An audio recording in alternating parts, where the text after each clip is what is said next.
Hi po! Gusto ko po mag-share ngayon sa napanood kong isang video na nag-share about sa story ng ah, yung nahuli siya sa pagbabahagi or may isang missionary na nahuli sa pagbabahagi ng gospel dun sa isang babae sa lugar ng India. At grabe yung naging impact nito sa akin. So, ito po yung story. Sabi doon, may isang ina na taga-India na kung saan sa lugar na yon ay may ganitong paniniwala na kailangan nilang isakripisyo ang kanilang sanggol sa pamamagitan ng paghagis ng bata o sanggol sa ilog para mapasaya nila ang Diyos nila na si Vishnu. Ginagawa nila ito sa panahon na sila ay puno ng problema or may mga mabibigat na nararanasan ng mga pagsubok sa buhay. At ang isang nanay na to or na single parent ay may pinagdadaan ng mabigat na problema. Kaya ang ginawa niya ay dinala sa ilog ang kanyang anak at pagkatapos ay hinagis niya ito sa ilog.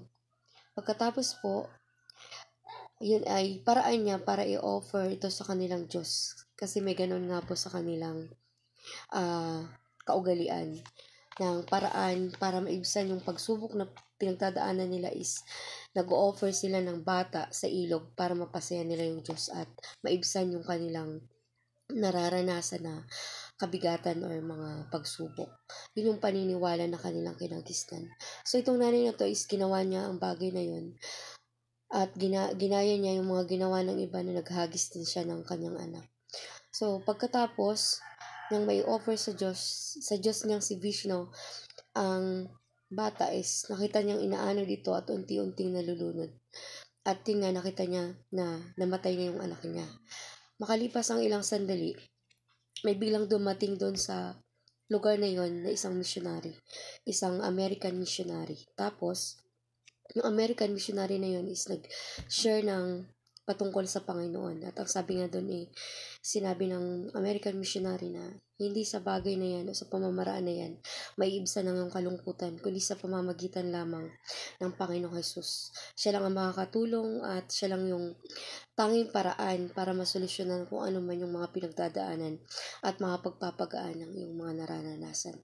So, grabe ang iyak nung babae matapos niyang marinig na meron palang ibang paraan at meron palang ibang pag-asa at hindi sa pamamagitan ng paghagis ng sanggol or anak nila sa ilog. Ang paraan para lang maibsan yung nararamdaman niyang bigat at mga pagsubok. So, grabe ang iyak ng nanay na to. Sabi dito, pagkatapos nun, ay bigla na lamang umiyak yung babae. Bakit? Sabi niya, huli ka na nung dumating. Mga 10 minuto ang nakakaraan, nandun na yung anak ko, inaanod at patay na siya. Bago mo pa maibahagi at maiparating sa akin ang bagay na to. So, di po ba nakakalungkot dahil huli na nung dumating yung missionary. Pero sa totoong buhay po, sabi doon, hindi kasalanan ng missionary kung ba't siya nahuli.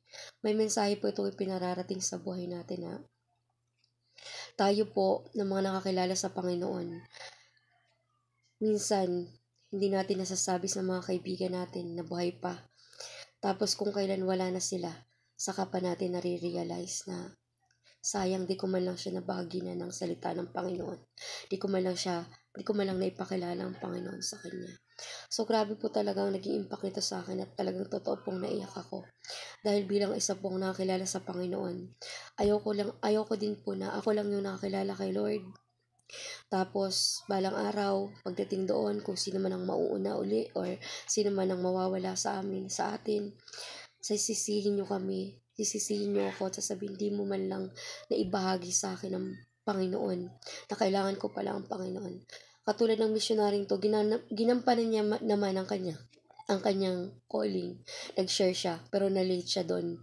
Pero yun nga po, hindi yung pagka-late ng mensaherong yun ang pinupukusan po dito ng mensahe, kundi tayong mga buhay, wag nating hayaang mahuli po sa atin na makapagbahagi ng salita patungkol sa Panginoon.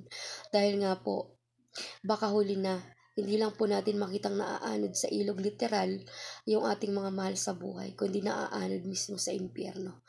At tanging ang Panginoon lang po ang makakatulong. Hindi po tayo ang magbabago sa kanila, kundi once na naibahagi natin sila, ang Panginoon na po ang kikilos sa buhay nila. Ang atin lang pong tanging magagawa is magpaalala, ipakilala ang Panginoon, para malaman nila na may Diyos na dapat nilang lapitan.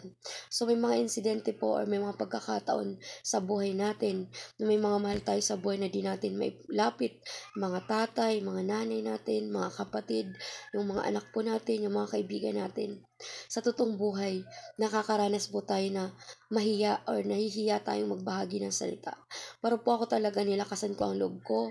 Sabi ko, Lord, tulungan niyo po ako, Panginoon, na kahit sa social media, Panginoon, di man ako paniwalaan ng tao, bastang malaga, may babalikan ako isang araw or may babalikan sila isang araw na sa pamamagitan nito, nagbahagi ako. At sabi po dito, si Jesus ang tanging daan. Sabi po sa Juan 14 verse 6, Jesus is only the way. Sabi niya, the Bible verse ng John 14 verse 6 says, I am the way, the truth, and the life. No one comes to the Father except through Him. Sa pamamagitan lang po ng Panginoong Jesus, wala na pong relihiyon, wala pong mga kung ano pa man nalalapitan tayo at ibang ipapakilala kundi ang Panginoon lamang. So napaka simpleng bagay po ito pero napakahirap sa totoong gawin at i-action or sabihin sa ating mga kakilala. Pero yun nga po, katulad nito, huwag sanang mahuli po sa atin ang lahat bago natin maibahagi ang Panginoon sa buhay ng iba at makakilala po sila sa Panginoon at maligtas. So, huwag nating ipagpalit ang ating buhay kung tayo man ay aabutin ng 100, ng 80, o kung ano pa man. At huwag natin ipagpalit ang buhay na walang hanggan sa mga pansamantalang bagay na ating mai-enjoy sa sanlibutan. Dahil mas mainam na ma-enjoy ang eternity, ang life with Christ sa piling ng Panginoon kaysa ma-enjoy po natin yung bagay dito na pansamantala lang. Lahat po ay nawawala. Ang lahat po ng bagay ay naglalaho. Tingnan niyo po yung katawan natin kahit anong gawin nating alaga dyan. Patanda ng patanda. Nawawala unti-unti ang ngipin, nangungulubot ang balat. Kahit anong ligo mo, bawat ligo mo may libag, mayroong mga lupa-lupa na nakukuha sa katawan natin, may mga dumi. Dahil yun nga po, kung saan tayo nagmula, alam naman po natin yan sa alabok. At doon din po tayo babalik. Ang mahalaga po, yung pinaka tunay na tayo, yung ating espiritu at yung ating kaluluwa. Yung spirit po natin safe yan kasi yun yung galing mismo sa Diyos. Pero yung kaluluwa po natin yung pinaka dapat nating paghandaan dahil ito yung magsasuffer ng eternity suffering or eternity life doon sa piling ng Panginoon. Kaya huwag nating hayaan na ang maranasan natin pagdating ng araw is eternal punishment. Walang hanggan, walang pahinga, walang tulog, walang kain. Mainit, lahat ng hirap po. Pero sa langit, nandoon ang joy, mayroong tinatawag na glorified body, nandoon ang happiness, at nandoon ang lahat ng kailangan natin na wala nga pong dapat nang ipag-alala. Dahil doon, lahat ng luha ay papawiin, lahat ng ating karamdaman ay pagagalingin. So, grabe po. Sana po magkaroon po tayo ng malasakit at tunay na kahabagan sa ating kapwa. Kung nakilala natin ang Panginoon, sa anumang kapamaraanan, may ibahagi natin siya. So, for me po, ito yung mas naisip ko. Kung hindi ko man mawa one-to-one or mawa one-on-one ang mga kakilala ko, sana man lang sa pamamagitan ng bidyong to, tumandaman ako, may babalikan akong proof na nag-share at nagbahagi ako ng salita ng Panginoon. Isang verse lang, kahit anong verse pa yan, basta't galing sa Panginoon at alam mong ikabubuti ng iyong kapwa, lalo tigit ang patungkol sa kaligtasan. Si Jesus ang daan, ang katotohanan at ang buhay. Maliban sa Kanya, wala na po. Siya lang. So ayan, maraming salamat po. God bless po. Pagpalain po kayo at maraming salamat sa panonood sa video to.